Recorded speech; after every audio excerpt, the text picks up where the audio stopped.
This is my Yamaha SPX-50D. I know it's not quite an SPX-90, which is the unit that my bloody Valentine used, but it has many of the same algorithms. The contents page of the 50D's manual outlines the effects that it has, and as you can see, it has both the early reflections 1 and 2 algorithms, as seen in the SPX-90. It also has some other effects which are fantastic for shoegaze. I'm a massive fan of the simple gated reverb patch. If you're looking to buy a Yamaha unit to replicate this sound, you should know that many units that they produced can do so. This website provides a healthy but incomplete database to the black box units, and you should look into which is best for you. The units I highlighted, I believe carry this effect, but don't take my word for it. Of these, I'd recommend the Rex 50 due to its answering machine style form factor, but personally, I'd go with the GEP50 next time, as it has 4 early reflections algorithms. In this video, I'll be comparing my EHX Stereo Memory Man paired with some other effects to my rack unit in hopes of finding an easier way of creating the so-called reverse reverb effect found in songs like To Hear Knows When or Blown a Wish. This pedal is often said to be the best at reproducing this sound. Like many others, I first purchased it after watching this iconic video, and whilst it does a good job, I've always felt it was missing something. To understand how to get a smoother and more nuanced sound out of the Memory Man, we must first delve into Yamaha's algorithm itself. When a sound is emitted in a reverberant space, the first responses we hear after this initial sound are the very first reflections coming back from the walls.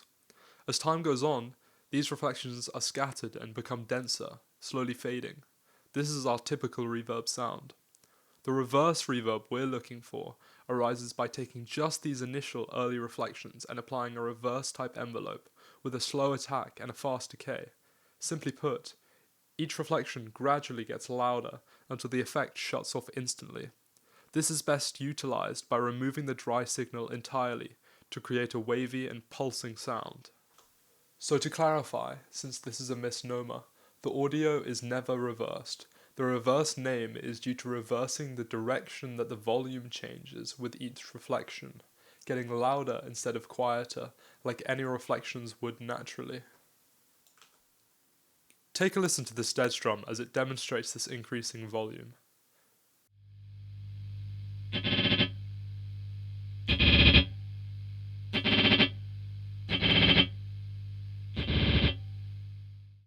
Now that we understand the basis of the effect, take another listen. I'd like you to pay attention to 2 things whilst doing so. A. The reflections don't start at 0 volume. The initial signal is still clear and distinct. And B. The actual dead strum doesn't quite sound like a typical dead strum. Hopefully you'll agree that it sounds a little washed, like it has some sort of modulation affecting it.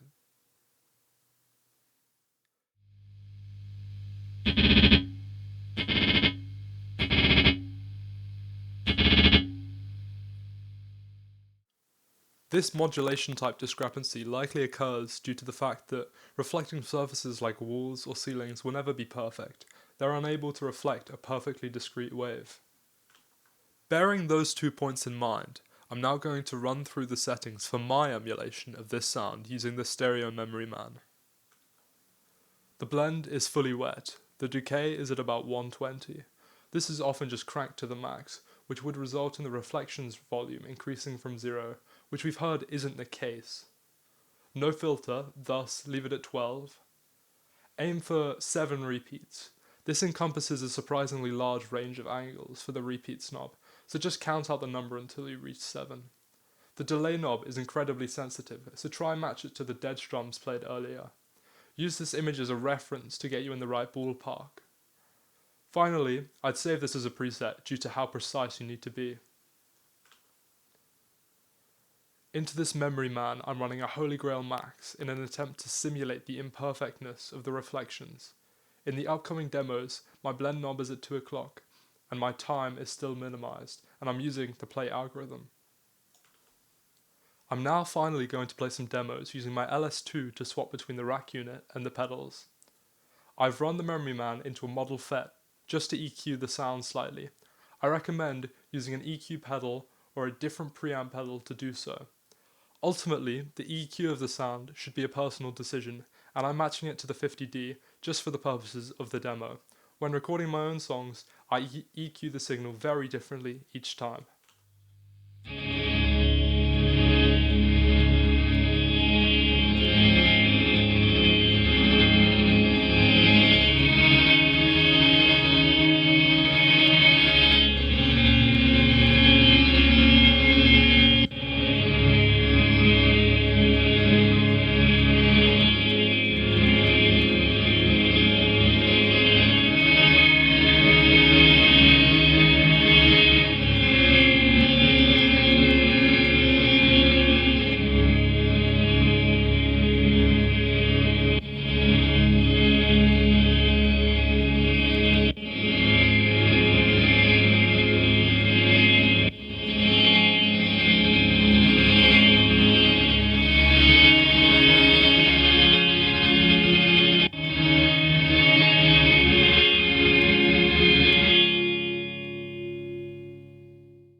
I hope that clears up a thing or two about the makeup of reverse reverb.